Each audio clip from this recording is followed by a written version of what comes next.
Welcome to the keynote by Canon Information and Imaging Solutions. From chaos to control, how artificial intelligence and robotic technologies will shape the future. Let's welcome our speaker, Senior Vice President and General Manager of Canon Information and Imaging Solutions, Dennis Amorosano.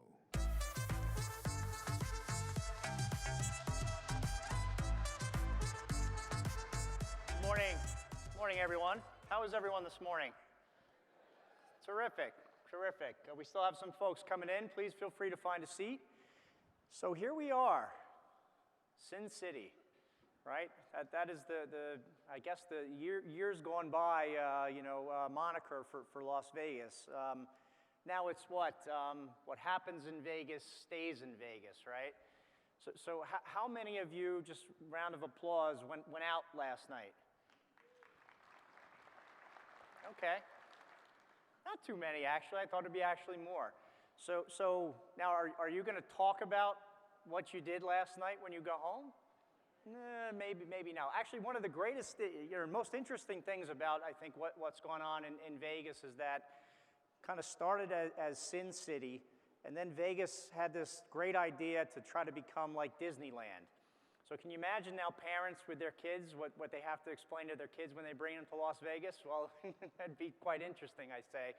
But of course, I think of Vegas as Sin City, because of course that's how I knew it as a kid. And so I thought we would start today's session by making a confession. Now, my wife has been trying to get me to go to confession for months now, and I think she'd actually be quite surprised if she knew I was going to make a confession here in front of the audience this morning. But I think that it's appropriate, just given the location we're in. And so my confession is very simple. I'm a control freak. And I would venture to guess that many of you in the audience are control freaks as well. So let me ask you this question. Round of applause. How many of you in the audience are finance and accounting professionals? Okay, decent amount. How many of you are IT professionals? A lot of IT folks here, right? Well then, there's no doubt in my mind, you're all control freaks, just like me, right? So no question. And again, when we talk about what's happening in our world today, it's good to be a control freak, right?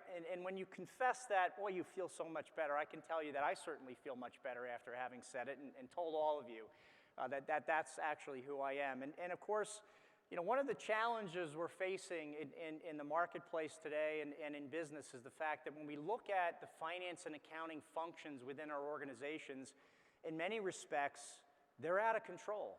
They really are. And by the way, it's not just finance and accounting. It's many of the line of business functions inside the organizations in which we operate. And of course, for a control freak like myself, that makes me very anxious, actually. Much more anxious than speaking in front of this many people, I can assure you. So again, how do we solve this problem of our line of business applications being out of control? Well, in the case of finance and accounting, clearly we want better controls, and we want better controls for a number of reasons.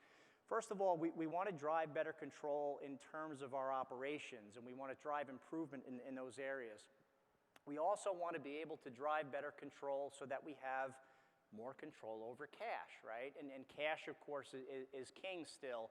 Certainly is king in terms of our finance and accounting operations. And maybe most importantly, given what's happening in the world today and given the things that are happening in business, of course, all of us, I think, are hearing about GDPR and all these other types of regulatory requirements. We want to be able to control risk. So when we think about the finance and accounting function inside our organizations, we really want to drive better controls in these three areas.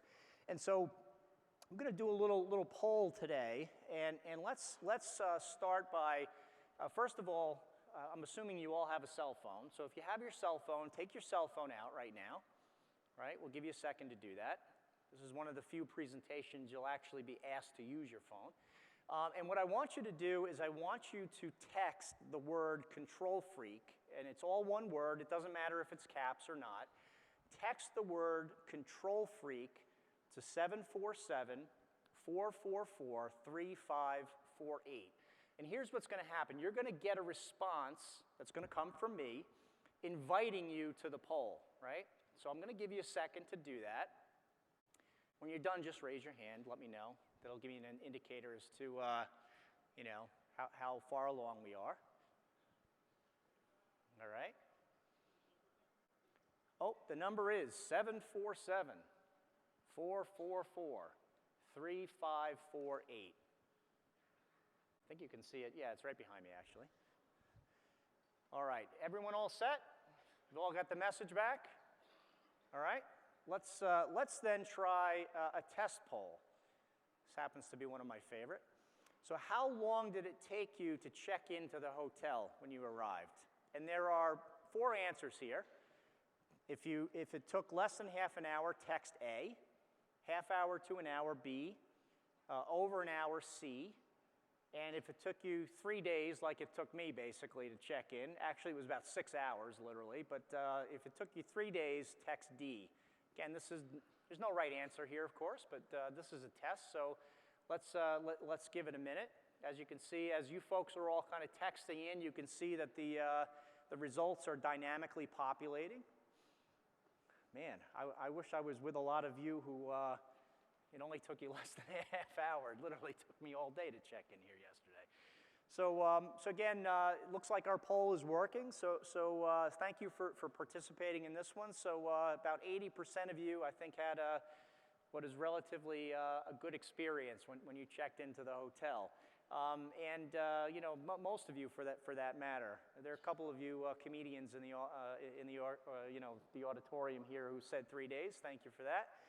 So now that we've proven that this poll is going to work, let's then go into some polls in regards to our main topic today.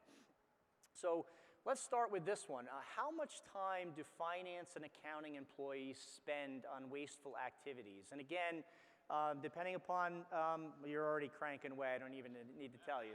So this is great. Well, I love when the audience is so alive here this morning. This is terrific. So again, wasteful activities, 0 to 10% is A, 10 to 20% B, and over 20% is C. And so interesting. So almost vast majority of you think that over 20% of time in the finance and accounting function is being wasted. So it must be all the IT folks who basically, put that answer in. The finance and accounting folks, of course, are saying they're not wasting any time here, right? But keep this in mind. We're going to come back to this and show what some of the research says. Okay? So thank you for that. Let's do another question now. How many of you think improving cash flow visibility is the top priority for an organization, particularly a finance and accounting organization? So again, A is top priority, B is not the top priority. Interesting. Yeah, I have to do more of these polls and these types of things. This is really interesting to watch what's happening here. So really interesting. So right now, just based upon the results, as you can see, 30, almost 40% of you think that improving cash flow visibility is the top priority for finance and accounting organizations, whereas 61% are saying it's not. So again, let's keep this in mind because we're going to look at what the research tells us in just a second. And let's take another look at this question. So how many of you are concerned or very concerned about security?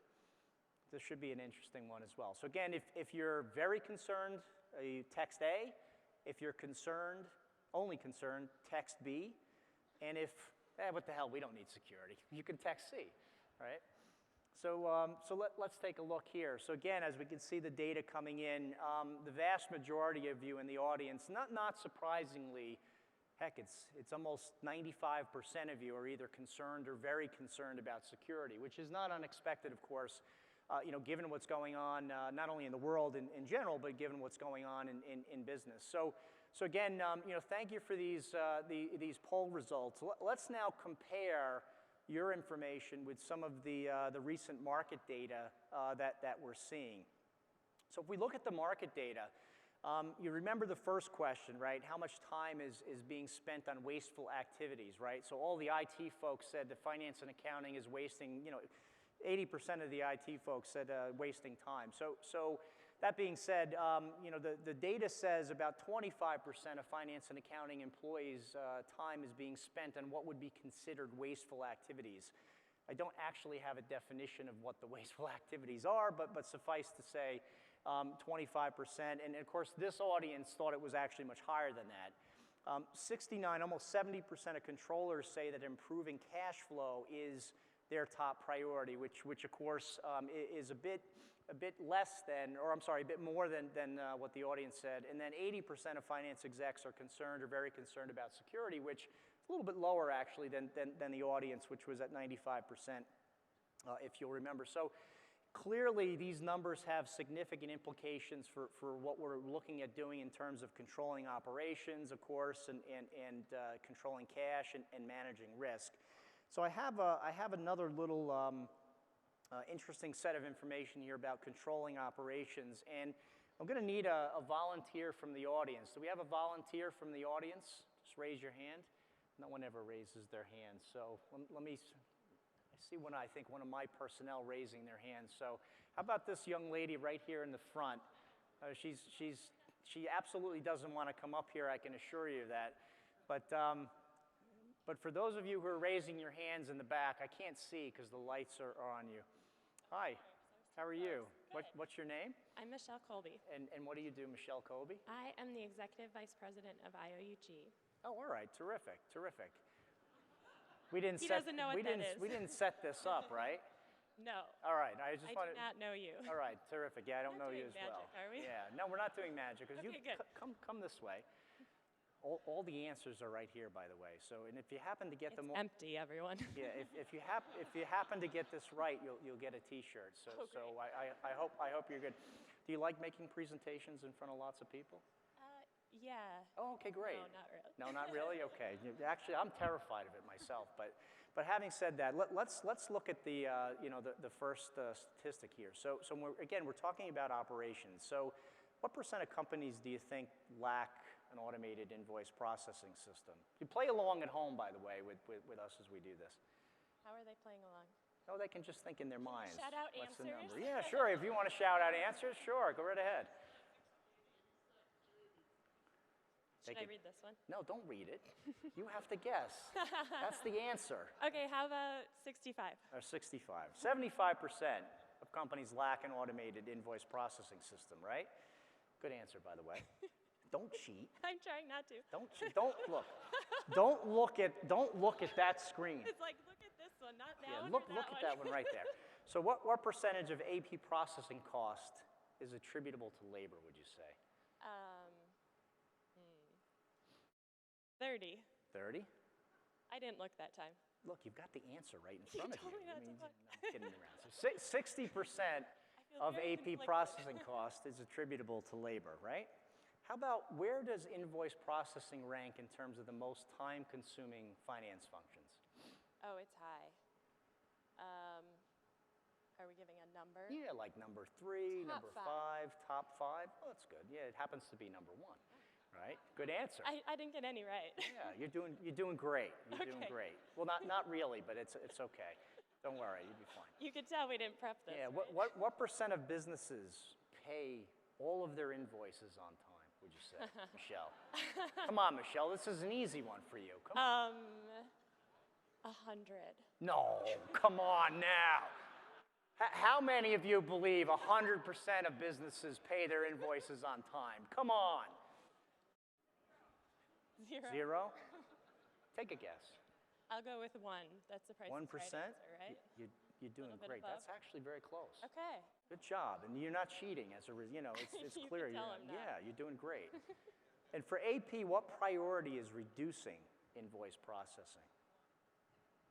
Probably 1. Probably 1? Stop giving the answers in the audience. Thank you. Out there. We can hear you up here. And then finally, what percentage of AP departments want to automate more? Okay, this is 100. 100? Yeah. Yeah? Oh. Yeah. It should be 100, but it's only 55. So let's have a nice round of applause for Michelle. Very nice job. Thank you so much. Don't run away. I'm going to give you a T-shirt. Oh, okay. Yeah, so you can be a control freak like me. Thank you so much, Michelle. You're very helpful. So again, you can see some of the statistical data here in terms of controlling operations, and obviously I think you can recognize the implications that has for what's going on in business. And as you think about these statistics, think about your own business and you know, the implications here if you were to make specific changes in your own organization. So since we like polls so much, let's do another one. So how important is data to your financial operations? Go ahead, grab your phones again. I think this is our last poll question, so after this you'll be able to put your phones away. But again, if you believe data is critical, text A. If you believe it's important, B. And not important, C. Right, so I'll give you a second, because I know you probably had kind of stashed your phones away. So, wow, 90% so far think that data is critical. Really? Wow. Okay. And 10% think it's important. All right, we'll give you just another second here. Well, yeah, again, this is interesting as well, right? So no question, when we think about, you know, data and what's going on in financial operations, it's clearly important, right? So not a trick question, but here's what, again, some of the research has to say. So 81% of businesses say that data is critical. So the folks in the audience are relatively close to that same number. And of course it's critical, right? I mean, we use this data for all kinds of information, decision-making support, of course, you know, to the extent that you're involved in data mining and driving business intelligence out of the data, there's a whole host of things that you can do. But one of the most important things you can do with data is use it to help control cash and really help you to understand what's happening in the various processes inside your organization. And you know, again, when we talk about automating AP, I think we all recognize that automating AP clearly is going to get us efficiency gains, right? That we know going in, and we expect that. But maybe the real value of automating our AP function in our organization is not just the efficiency gains, but it's also the gains we gain in managing cash and working capital. Now, I would also say that one of the gains is around kind of emancipating employees in the organization to not have to focus on, you know, the mundane manual tasks that are usually so associated with AP processes and general business processes, you know, as well.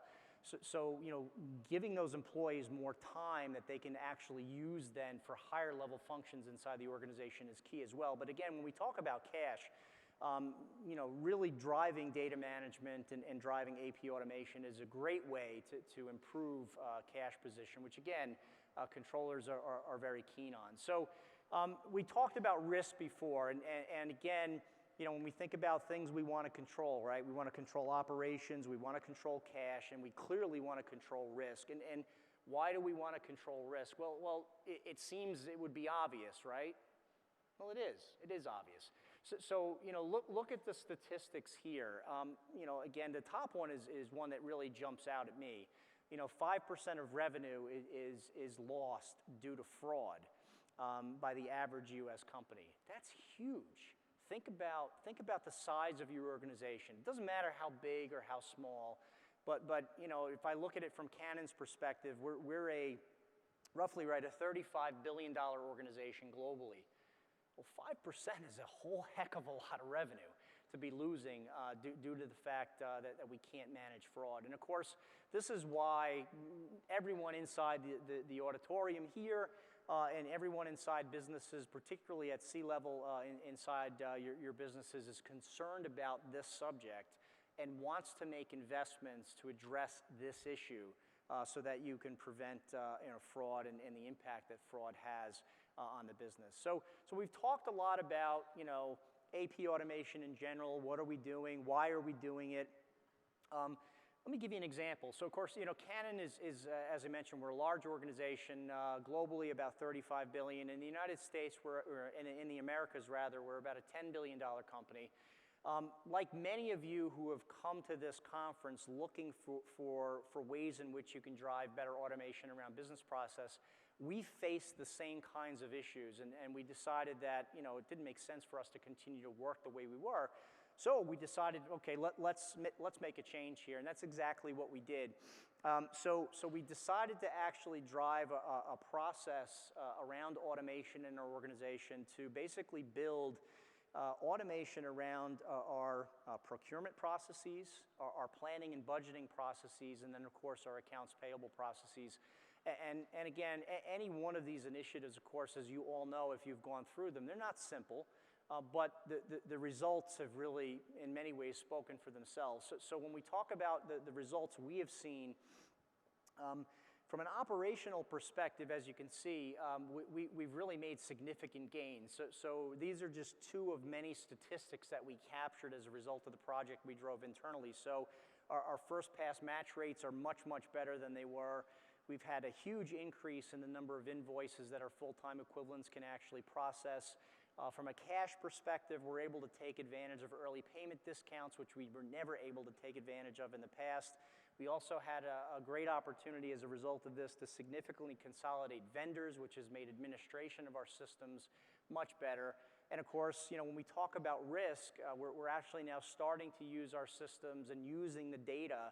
And again, we'll talk a little bit about AI and so forth in just a minute, but we're starting to use that to more effectively manage the business in a more intelligent way and look at that data as a way to prevent fraud and duplicate payments and things of that nature. So it's had a huge effect, a huge impact on us as an organization. And again, just show of applause, how many of you have not automated your AP process as of yet? Okay, a number of you. How many of you have done it? About the same. All right, it's interesting. So for those of you who have done it, then obviously you know some of these types of benefits that can accrue.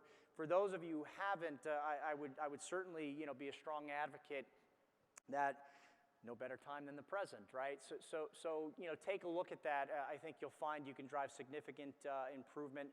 And again, the one thing we don't even talk about here is again the impact on the employees inside the organization, which has been profound. So we've taken employees who in many cases were forced to focus on business process issues and administrative functions, and we've freed them. We've freed them to focus on much more valuable types of activities, and we've helped them to become much more creative because we've given them the time to do that in terms of them performing their job functions. So that's one of the side benefits that's really hard to measure when you go down these business process automation paths, but it's really, in my mind, one of the best ones. So we've talked a lot about what's going on in the finance and accounting marketplace. I think you've seen some statistics, and thank you for your input on the polls.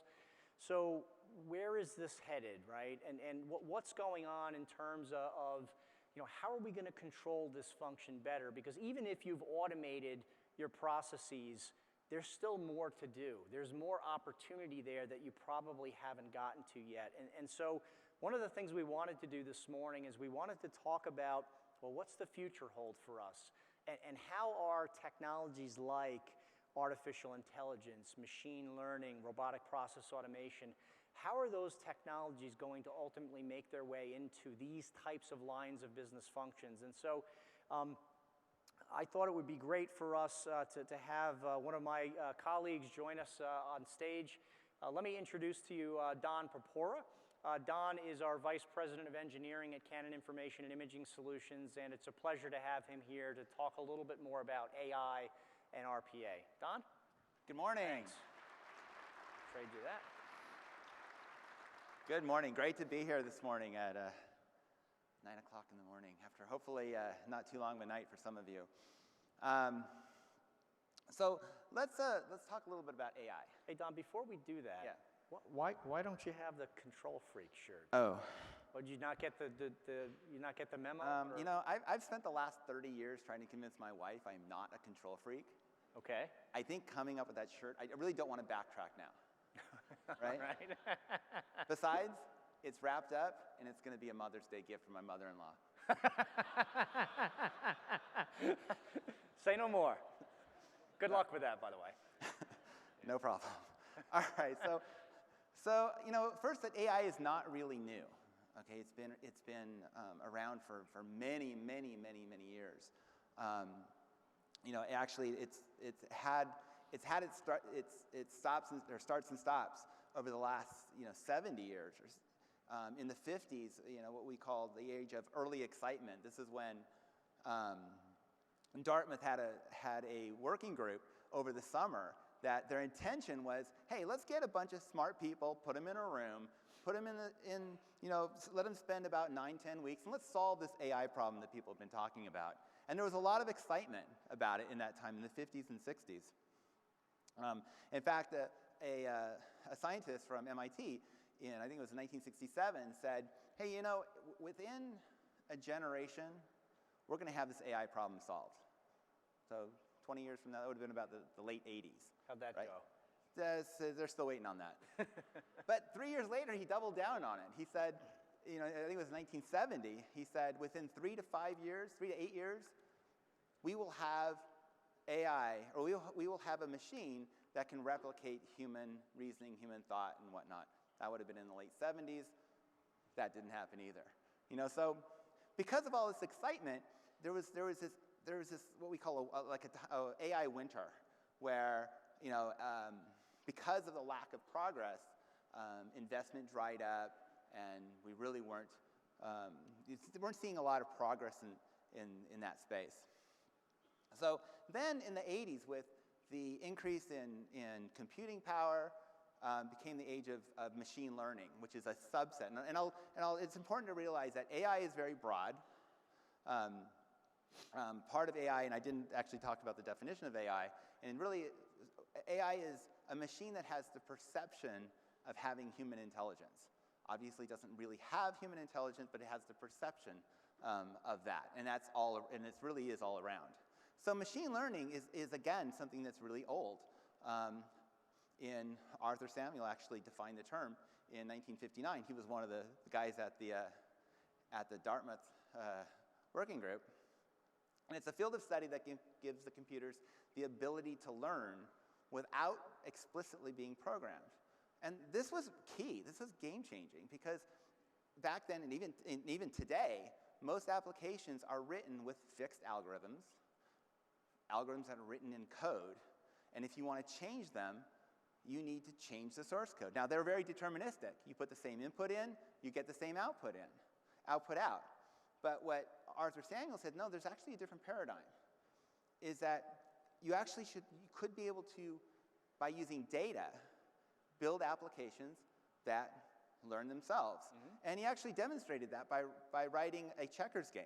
This is, I think, in 1959. That got smarter as it played, because it understood what moves worked and what moves didn't work. And actually, it got pretty successful, and it was able to beat what they called a reasonable amateur at that time. So it was very, very groundbreaking. So in the 80s, we saw a rebirth in machine learning because of increased processing power. And this was when some new languages started coming out or becoming popularized, like Prolog and Lisp, that were goal-oriented rather than algorithmic. And this is when I was in college. And so I had classes in AI, and I thought this was the future. We were writing programs in like I said, in Lisp and Prolog, and we thought this was really cool. This is what we're going to be doing. But again, nothing happened. Right. We saw this second wave of an AI winter. And that really continued until about 15, 18 years ago, mm-hmm. With really the rebirth of neural networks and deep learning. And neural networks is where you're trying to build a system that mimics the way the human brain works by doing a layer of networks that build on abstractions. And think of the problem of being able to determine a dog from a cat. Now, if you're trying to define an algorithm to do that, it's really hard. They both have heads, they both have bodies, they both have feet, they both have tails. Yeah, cats have whiskers, but what if you don't have a picture what if the picture doesn't include the face? It's a very hard problem.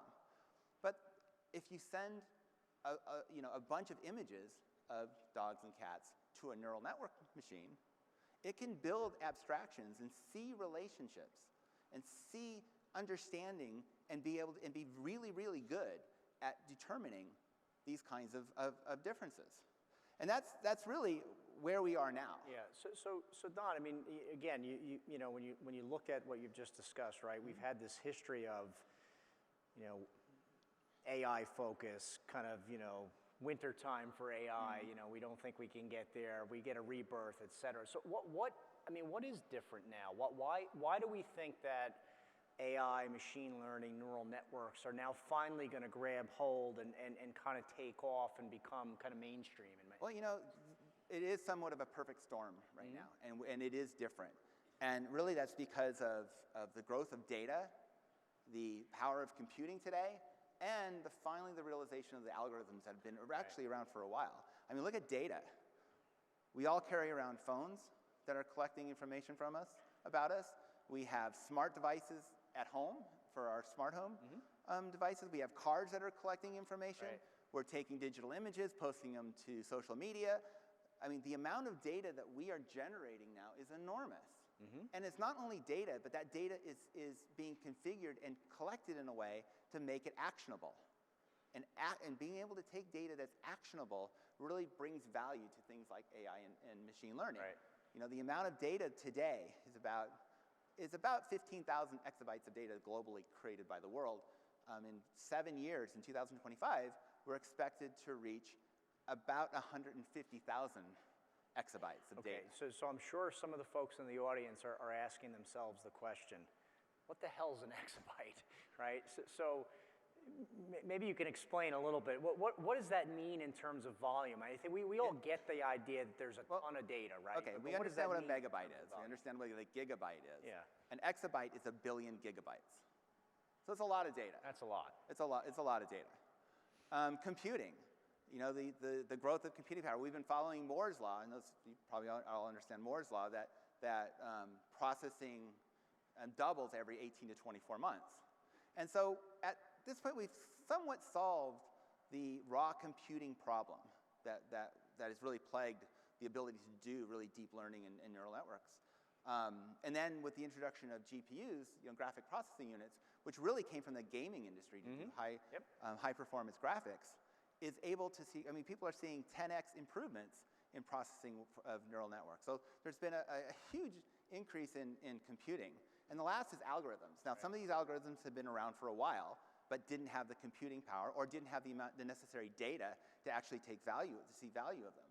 So these three pieces now are all coming together. Right. And lastly, I think the key, though, is because we're seeing a lot of AI and machine learning-based applications in the world today.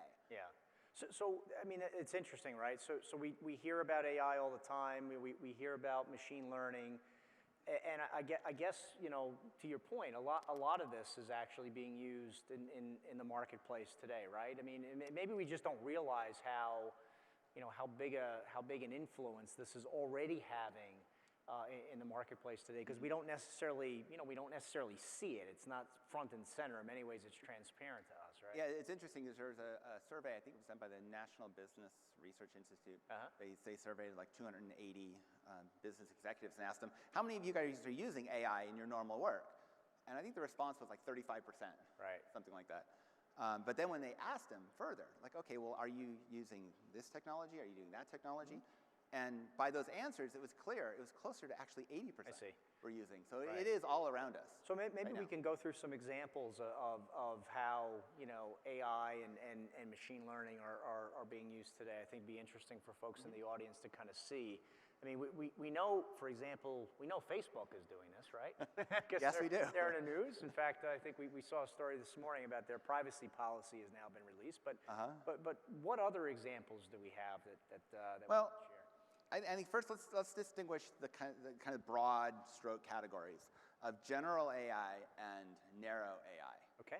Okay, and general AI That's what we see in the media. That's what we see in the movies. This is Terminator. This is Skynet. This is iRobot, C-3PO. You know, they're machines that have human senses, sometimes human forms, and ability to reason.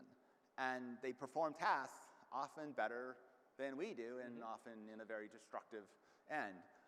It's the scary side of AI. Okay. But the reality, that's not really what's happening today. Well, that's good. That's good. Today is more what's called narrow AI. And this is where we're using AI and machine learning to do very specific tasks. And you see these like automobile automation, Right. Categorization, optimization, mapping, document classification. You know, Okay. things that we are all familiar with. Right, right. I see. So, you know, so you're right. The range is broad. You know, and if you kind of categorize them as we have things that are control, like robotics and manufacturing type applications. You have optimization, and we all use Lyft and Uber and Waze. Those are all AI-based applications to do optimization. Perception, these are things like image recognition, which Facebook uses. Translation services, which the performance has increased dramatically because of AI. Recommendation services, you know, credit approval, fraud detection, is big. And then assisted, which is where we're using these kinds of technologies to help assist human decisions, like in the medical field, for example, or we have an example later on defect recognition. Right, okay. Interesting.